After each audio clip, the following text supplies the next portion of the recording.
ঈমানের দাবি হলো সারা পৃথিবীর সমস্ত আনুগত্যকে দুপায়ে দলতে হবে, এক আল্লাহর আনুগত্যের ঝান্ডাকে সমুন্নত করতে হবে। নবীর সেই আস্থার মর্যাদা যে কোনো মূল্যে আমরা রক্ষা করব। আমরাও কিন্তু আছি ইনশাআল্লাহ। স্পষ্ট পয়গাম শুনিয়ে যাই, কোরআনের বিরুদ্ধাচরণ হবে, ইসলামের বিরুদ্ধাচরণ হবে। যদি ফাঁসির হুমকি থাকে, জীবন হুমকির মুখে পড়লেও ইসলামের বিরুদ্ধাচরণ নীরবে বরদাস্ত করতে পারে। শপথ করেছি, যতদিনে দেহে প্রাণ আছে, যতদিনে ধমনীতে রক্তের প্রবাহ আছে, যতদিনে হৃদয়ে স্পন্দন আছে, এক আল্লাহ তার রাসূলকে খুশি করব।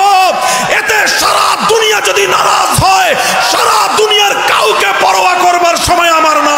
নেতার কথায় আলেমের বিপক্ষে যাব না, কখনো দলের কথায় আলেমদের বিপক্ষে যাব না। যেই দল আলেমদের বিপক্ষে বলে সেই দলকে তালাক দিবা, যেই নেতা আলেমদের বিপক্ষে বলে সেই নেতার 14 গোষ্ঠীকে তালাক দিবা।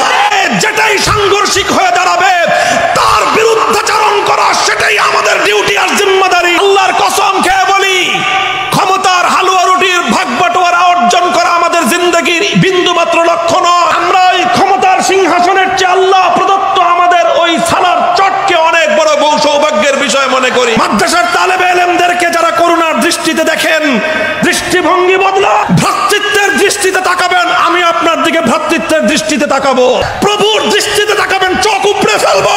একটা সাংস্কৃতিক অনুষ্ঠানের নামে বেহায়াপনা হবে, 10টা মাহফিল হবে। যেখানে বেহায়াপনা, যেখানে অশ্লীলতা, যেখানে ইসলাম বিদ্বেষী কর্মকাণ্ড, যেখানে খোদাদ্রোহিতা, সেখানে ব্যাপকভাবে ইসলামের আওয়াজ প্রচার করবেন হাজার হাজার তৌহিদি জনতা। আমি আপনাদেরকে আল্লাহর নবীর পক্ষ থেকে সে কথা পৌঁছে দিচ্ছি, কুলু আমান্না বিল্লাহ সুম্মা ইসতাকিমু। তোমরাও বলো এক কথা, ঈমান আনলাম কার উপর? আস্থা ভরসা রাখলাম কার উপর? আমাদের মালিক কে? আমাদের খাওয়ান কে? আমাদেরকে পরান কে? সুতরাং জিন্দেগিকে দিয়ে, জীবনের রক্ত দিতে হলে রক্ত দিয়ে, জীবন দিয়ে রাজি করবো একমাত্র কাকে?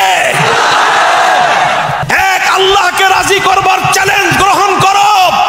আল্লাহকে রাজি করবার সাথে অন্য যার কিছু টক্কর লাগবে, যেটা আল্লাহকে রাজি করবার পথে প্রতিবন্ধকতা তৈরি করতে আসবে, সমস্ত বাধার প্রাচীর ভেঙে গুড়িয়ে দাও।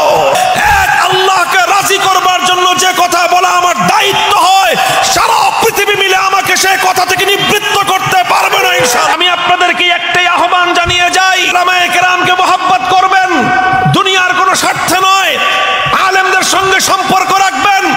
আলেমদের সম্পর্ক রাখলে দুনিয়াতে আপনার হয়তো কোনো সহায় সম্পদ মিলবে না। আলেমদের সাথে সম্পর্ক রাখলে দুনিয়াতে আপনি কোনো সুযোগ সুবিধা হয়তো পাবেন না, কিন্তু ইনশাআল্লাহ আলেমদেরকে এক আল্লাহর জন্য মহব্বত করবেন, এটা আপনার ঈমানকে মজবুত করে দিবে।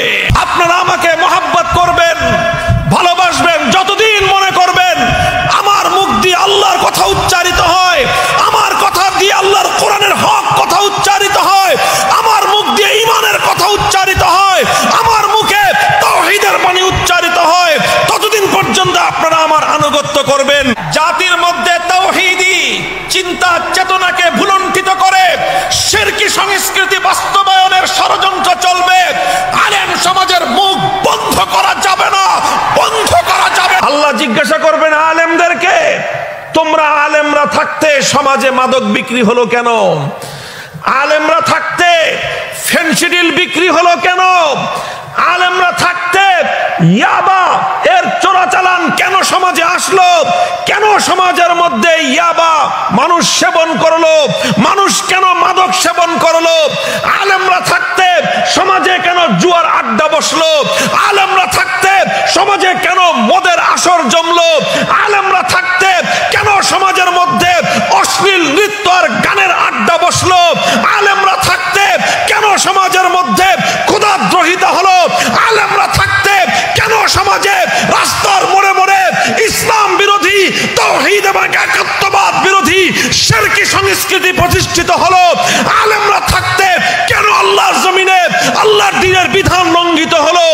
আর কাউকে জবাব দিতে হোক বা না হোক, কিয়ামতের দিন আলেমদেরকে জবাব দিতে হবে। কোরআন যেটা বলে আমি সেটা বলবো। কোরআনের কথা যদি আমার বিপক্ষে যায়, আমি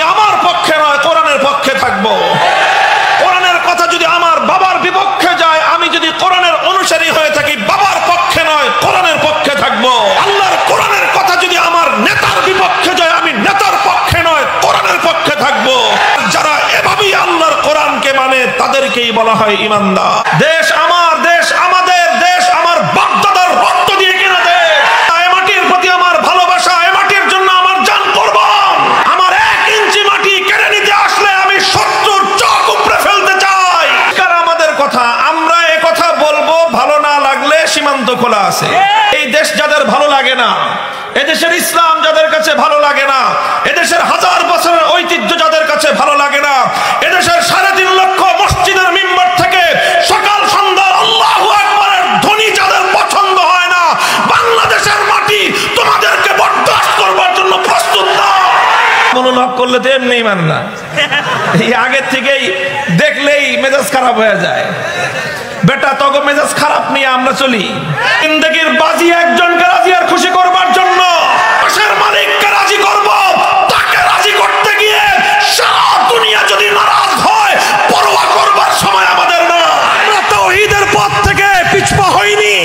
আরে ভাই, তুমি যদি শিরকের পথে চলে পিছপা হতে না জানো, আমি তাওহীদের পথে চলে কেন পিছপা হব? তুমি যদি বাতিলের পক্ষে চলে লড়াই করতে প্রস্তুত হও, আমি হকের পথে থেকে লড়তে আমার কিসের ভয়? তুমি যদি বাতিলের পক্ষ হয়ে লড়াই করার জন্য ময়দানে নামতে পারো, আমিও হকের জন্য শুধু ময়দানে নয়, রক্ত দেওয়ার জন্য প্রস্তুত আছি।